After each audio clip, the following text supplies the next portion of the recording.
Hi, everyone. Hi, Kayleigh. How are you? I'm great. I'm excited to be here. How are you doing? I'm good, good. Thanks for coming on. So today's episode is mindset, and today's show is on the flip side. And on the flip side, so normally on the first month of every month, we do mindset. Today, because of the vacations, we backed it up. But normally the first Monday of every month, we do mindset, which I always love because I feel like it's a good start to the month.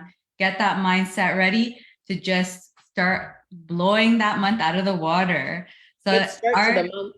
Good start to yeah, the year. and the year. This one's even more special. Good start to the year.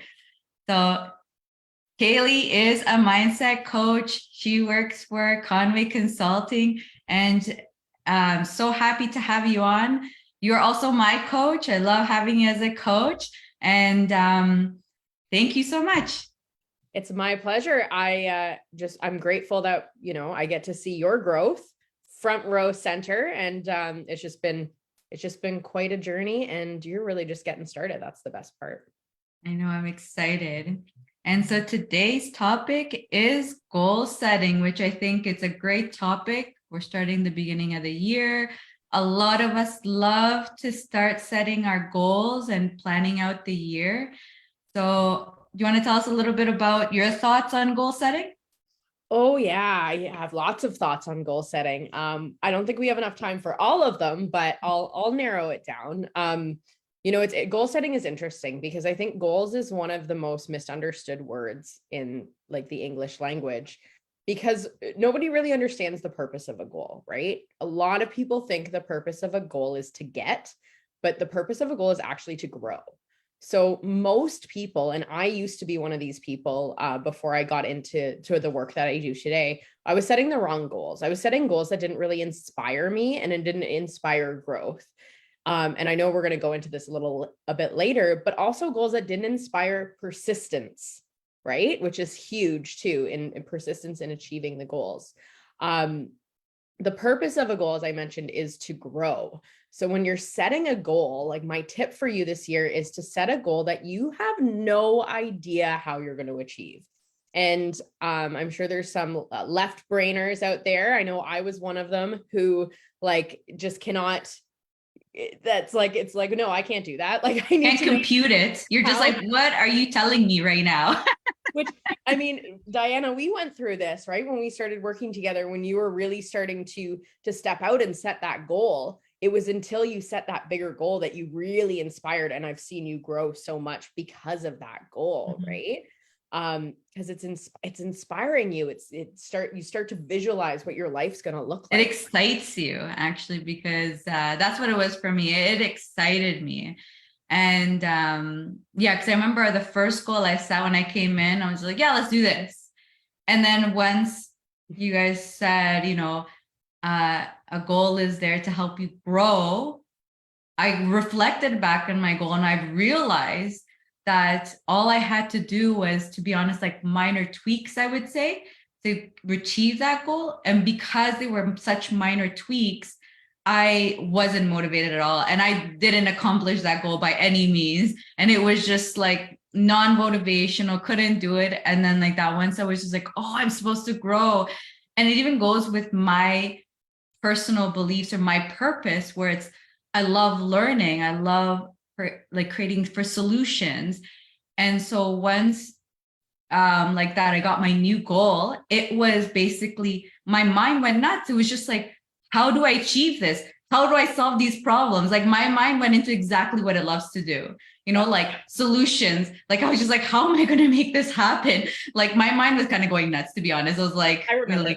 yeah. Yeah. Yeah. And there's three types of goals. There's an A type goal, which is a goal that you've achieved before. So it's like like earning the same amount of money as you earned last year. Like there's no inspiration in that, right? Mhm. Like Um, there's no change. You're just and doing there's the no exact same thing you did last year. exactly. And then there's the B type goal, which is a goal that it's like the next logical step. So it would be like, okay, I'm going to earn 20% more than I earned last year, right? Like it's very logical. It's very like one ring of the ladder at a time. Which was what my first goal was, right? It was just like, yeah, minor tweaks here and there, and it'll happen. It was like just almost like, if anything, just give myself a raise. Like, oh, okay, I get a raise, or maybe a little bit of a position change. I'm going to do a little bit extra, but nothing that would fire me. Kind of boring, wasn't it? Yeah, it was boring. Nothing improved. Like, I think at that time, I increased really my income very little because there was like zero motivation, because it was just like the money number. It was just about like, I just had a number that was set, but it was like nothing behind the number. And there always needs to be something behind that number. The number is just there to kind of like, I feel like, as a grade, to like show you like where you're going. Yeah. But beyond that, I was just kind of like, why would I care to make that money? Yeah, exactly.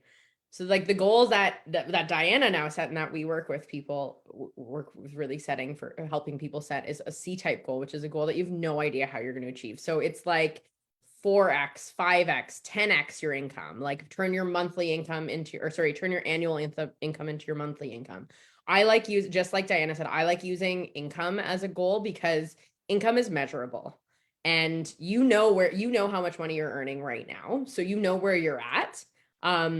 And your goal is showing you where you can go, right? And there's no logic to it. And why goals are so misunderstood is because someone will set a goal, and then the next question they ask is how. And to be honest, the how isn't up to you, because when you set a goal, all you're doing is attracting awareness. So Diana set a goal. She attracted me in the company that I work for, Conway Consulting, and everything's just been expanding, right? And you're learning and you're growing and your awareness is growing. And every day you're stepping into the woman who has the goal that you want. And then eventually you're going to be on that vibrational match, and you're going to have your goal, right? But you're learning and growing on the way. And I think, too many times that 3-letter word how destroys people's dreams before they even really start to go after them, right? Or put on blinders, I would say, right? It's like you're so into your way that you put blinders on to the other possibilities that are out there. Like I would say, like in our group, Debbie, right? Which I remember her story was very interesting, because she said that she got this amazing opportunity to go and she'd get paid, but she had already promised to do another opportunity, which I'm not sure if she got paid or not, but the other one seemed to be. It was something she paid to do. Oh, okay. Yeah. And then people kind of like, you asked for this and you're leaving it on the side and not doing it, because in her case, it was probably more of like, I paid for this. And imagine, I'm just thinking the numbers, just like for imagination's sake, 'cause I don't know what you got paid, but it's just like, imagine you pay, let's say $200 to take a course. Oh, I don't want to lose that $200, but then you're getting paid like maybe $2,000, $5,000, $10,000. And you're just kind of like, sometimes you just get stuck because you're like, this was my plan, and so I'm going to do this. And then you like put those blinders on. Yeah. And because of that growth, Debbie earned over $100,000 in the last month of last year. That was insane. Almost $100,000. Like, yeah, like 90,000 or something, right? Something along the line. Yeah, it was crazy. It's amazing the things that will come to you when you, I would say like that, keep your mind open. And you're right, the how, it's like not creating, I get like creating a plan, but I don't know, like you said, like the how, like allowing, like, it's okay. I would say maybe for like us logical, and you correct me because I am very logical and I get it, but I would say like, you have the plan to kind of start going, but things will come in the way, and accepting those things and seeing them through, seeing if it's worth it, or do you keep on going through the plan? I would say at least as a logical thing, because that it does mess with me. And I know you'd always tell me, you're just like, you're too logical. And I'm like, how do I get that out of my head? Well, the way we do everything at Conway Consulting is we study some really powerful like mindset based material. We teach our clients to implement what they're learning, right? Because it's not enough to just know, you actually have to implement. So kind of like Diana's saying, right? You have the plan, you implement the plan, well, then you receive feedback and then you improve. And even if it's good feedback, you're always improving because you're always wanting to get better. It's like having that mindset of, well, I'm always grateful, but I'm never going to be satisfied because I know that the possibilities are infinite, right? There's just infinite levels of awareness, infinite levels of achievement that's possible for every single one of us, no matter what it is that we're doing. I set a goal years ago before I was even in this industry, in the personal development industry. And I didn't know the how, but I knew that I wanted that goal. And like, if you had asked me 3 years ago if I would have been a mindset coach, I would have told you you're crazy. But now I am a mindset coach and I'm a pretty good one. So not to toot my own horn or anything, but but that's something I wasn't aware of because, I set the goal. The first thing I actually did was I invested in a mindset coach because I knew, intuitively, I knew that I was the only thing standing in my way. And I think a lot of people realize that, and it's taking responsibility for where we are in our life and our results is sometimes very challenging because it's, we're so programmed to blame others or blame circumstances or blame the market or blame, what's going on. Excuses are crazy. It's just crazy to see what goes on. Like if you start even reflecting in your mind, because I think like I noticed that I had a problem where I didn't realize I was making excuses until I had to do a challenge, 75 hard, that really, I would say, pulled out those excuses and like put it right in front of my face. And I was just like, oh, I was like, wow, do I make excuses? I did not realize I was like, oh, I don't make excuses. As soon as I did that, I was like, oh man, I make a lot of excuses. Right? Guys, tell us if you guys have made excuses, if you guys have started setting your goals. Let us know if you have questions on anything we've said so far. And definitely like this if you're enjoying what you hear, and just let us know your thoughts. And so I just wanted to plug that in. And and so anything else you'd like to share about goals? Well, we were kind of chatting about this before. We set a goal, and I'm gonna use the like New Year's resolution model, right? And which we were talking about. And I have a great example to share even before I was in this work that I'm in now and doing what I do now is, we set this goal or we set this intention for the year and we go at it for 4 weeks. And then we're like, oh, this is too hard. And we give up, or, something distracts us or whatever, because the goal didn't inspire us. So it didn't inspire us to continue on towards it. But then the other part of that is we didn't make a decision to actually fully commit to this goal. And so I remember I remember exactly when it was. It was January 2019 because I wasn't pregnant with my son yet, but it was going to happen very shortly. And I had decided to do like a Whole30 challenge in December. And I remember talking to someone, this is way before I was in, I had even like invested in my first mindset coach. So I was in a completely different spot in my life. And I remember I said to someone, yeah, I'm going to do it. I'm going to do the challenge. Like I'm going to eat the food and work out. But like, I might still drink on weekends. And she made me aware. It's like, well, then you're not deciding to do the challenge. It's like, well, no, I'm going to do it, but like, I'm not going to like do it. Well, because you're not making a decision. And it's interesting because she made me aware of something. It's like, oh, that's very true. And then I decided, okay, I'm going to go 30 days, no alcohol, like sticking to this diet. And it was so great. And I felt so good that I also then did dry Feb. And then in March, I found out I was pregnant. So it was actually You're like, oh, good timing. I found out after, I was like, oh, sweet, I can have wine again. And then like, she's like, oh, I'm pregnant. But it all came down to a decision. Like, this is it's kind of a small example because it's like, I decided my decision that I had originally made was to not go all in. Well, why did I decide to do that? Because of my paradigm, because of my habitual way, right? And so many people, or because you didn't want to actually change enough, right? Exactly. Yeah, like a baby change. Like you were kind of changing like during the week, but you're like, weekends are too hard. Let's not do that one. Right. Right. But it's true. And I think so many people set goals that way and they don't decide and they don't make a fully committed decision to actually like go all in after their goals. And then they give up, or, you know, it gets hard, so they stop. Well, the truth is change is hard, but it's also the best thing that you can do. Like, you know, you have no idea what's lying behind that or on the other side of that change. But we're so deeply rooted in our BS, which is, I'm going to stand for belief systems, that we're not willing to step out or persist in something long enough to actually see the change. Like I was actually, I was actually kind of pissed because I was in the best shape I had been in years. I used to be like a competitive dancer too. And then I found out I got pregnant. So like, I was up, you know, my goal weight for the first time, like in years. It's all good. It worked out even better, but it's interesting, right? Like, and how I felt was amazing. And then you have more energy and I could pursue other goals, right?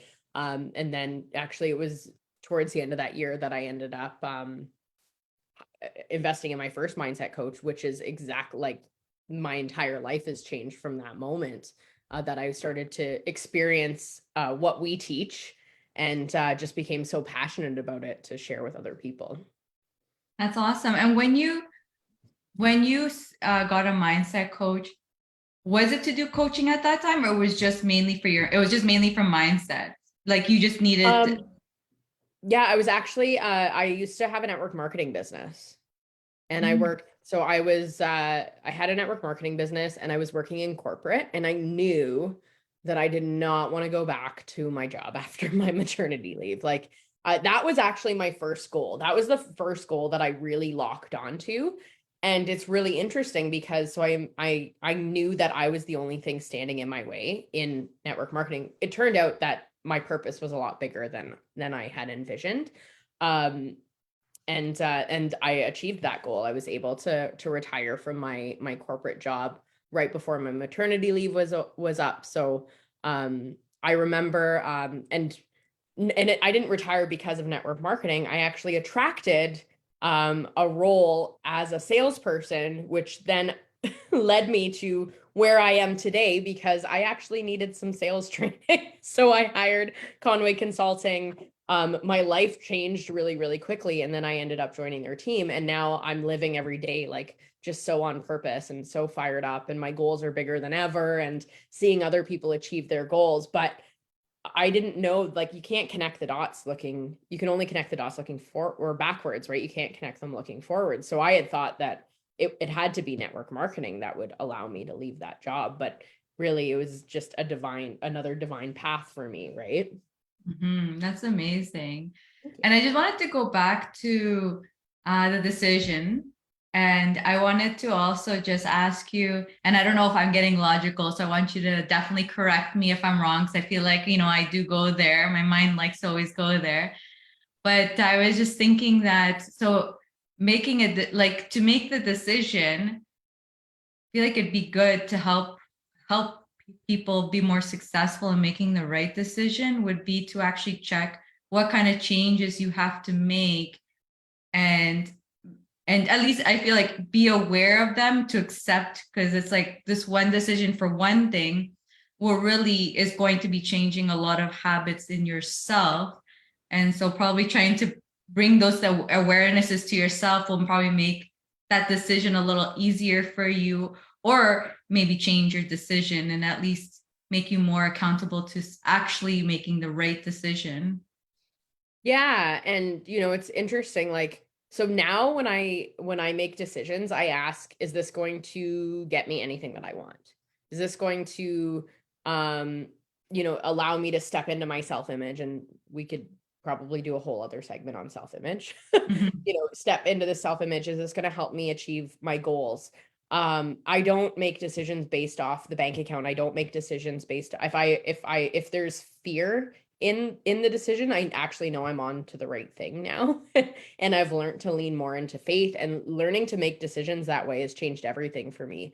And it's scary as hell. Like but also if I hadn't if I stopped making decisions like that, I would stop growing and I'd stop stretching myself. But I'm getting closer and closer to my goal. But the thing about decision is if there's no action, there's no decision.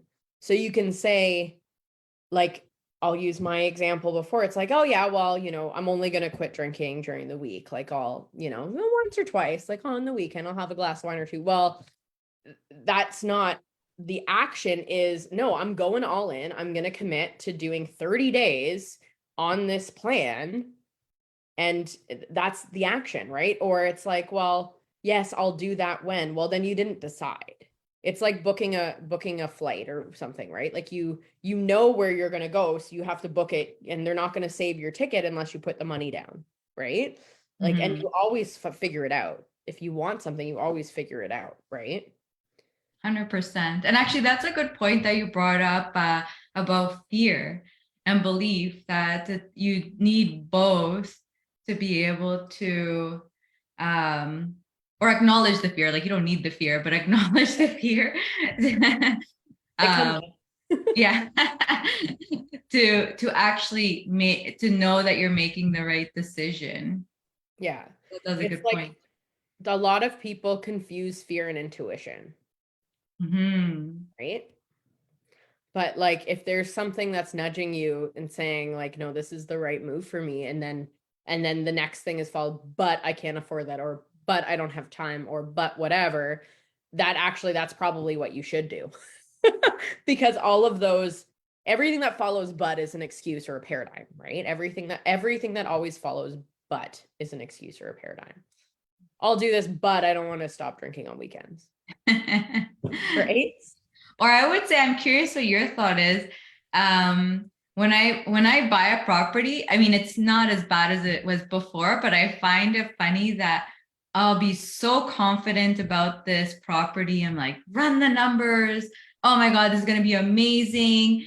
I go to purchase it. Once the money has gone over, like once everything's signed, sealed, and I have the keys, I go into crazy fear mode, doubting everything. I was like, oh my God, did I buy the right property? Was this like a stupid decision? And I find that funny because it's like you said, it's like a change. Whereas like now we're working on this property. This property is going to be like, the kind of deals we work on are so different that it's like, it is scary. And that fear comes up. And good thing that, like it's already signed because I can't do anything about it. Although I'd probably relook at my analysis, and that would probably like reassure me, like, you did amazing. It's okay. Well, the first time I ever invested in myself, I mean, I was pregnant at the time, but right after I gave my credit card, like I actually was physically ill. So people say to me all the time, like, oh, I want to do this, but it's like, hey, trust me, I know. And it's because you're stepping out. It's because you're like, I call it like being in like an XY vibration. It's not your normal. You're stepping out, you're doing something that's going to work towards your goal, but it's not your habitual way of doing things, right? So like, you run all the numbers, you buy the property, you step into the place, and you're like, and then all of those things that aren't in alignment with your goal start running through your head, because we're programmed to be that way. We're programmed, like, the world is running on fear these days. It's a really scary place. Like I am in my own bubble. Like I have no idea what's going on outside in the world. Like, and it's probably better. Yeah. That was like the same thing with me and COVID. I remember the first 2 weeks I was keeping on track and I was like watching what's going on. I don't even think I made it to 2 weeks. I was so nervous by just watching the speeches happen. I was like getting sick, and within 2 weeks, I was like, I'm going to get sick of stress before I even catch COVID, because it was just like crazy. The tension that you would feel, just even it was like video, but you're still seeing it. And then obviously you go out and people are like, now everyone's feeling the tension. So the tension is being brought outside too. And it was the same thing. Like people would tell me stuff about COVID. I was like, oh, I didn't know that. The only reason I knew anything about COVID is because my husband is a paramedic in Brampton. Like the only reason I knew anything about COVID. It's like, I guess you have to live in it. Okay. But like, other than that, I don't want to know anything. What can Yeah, I do? Like, what am I, can I yeah, go to Costco today? Like, that's about it. yeah, exactly. Oh my God. Yeah. When it comes to and anything else actually that you would like to say about making the decision, any final tips that you would want to give about making the decision to I help think people? it's like, it kind of, to go like bring this conversation kind of full circle. It's, set a goal that really inspires you. Set a goal that you really want, that you might not know how you're going to achieve it right now, but something that excites you and inspires you, and it's going to force you to grow, and it's going to force you to stretch, but it's going to be so beautiful when you have it. So set a goal like that, and then make a committed decision to go after it. Like, if your goal is whatever it is, your goal, say your goal is $100,000 a month. Well, are you going to be upset if it takes you 2 years to get there? Probably not, right? Like, you know what I mean? So you have to make that committed decision to be like, no, this is what I'm going after. I'm going to do what it takes. There's going to be ups and downs. There's going to be a lot of fear, but this is what I want, and I know I can do it. And then you just build the faith. You acquire the awareness, you develop the belief, you also develop the desire, because sometimes you set a goal that big, it's hard to develop a burning desire for it because you still really can't believe it. Or maybe the fear, I guess, also the Yeah. fear tends to take over. Do you have Yeah. any tips for the fear, like how to help reduce it or get rid of it or things like that? Saying, feel the fear and do it anyway. The more you lean into fear and resistance, the more you really, you start to change, you start to move towards your goals. If anyone, a great book to read or to study is Think and Grow Rich. Like, if you're like, I want this, but I'm so afraid, start studying the faith chapter in Think and Grow Rich, or, go through the chapter on fear and just take a fear inventory and see like what fears are running your life. Because the truth is, if you let fear run your life, you've gone as far as you'll go. You have to lean out into faith, and you have to step out, even if you're afraid. I mean, most things I do now, I get a little bit of fear, but I have way more faith. Yeah. And I think it's really funny though, when you reflect back on the fears you had and how silly I feel like you felt about like certain things that happened. I felt like that, like when I was early on into real estate investing and really treating it as a business and like making sure I'm making profits and all this stuff. I look back and just some of the things that that I would get stressed about, or like literally like not want to get out of bed. Like I was like, I just want to sleep all day today because I was just like beyond stress.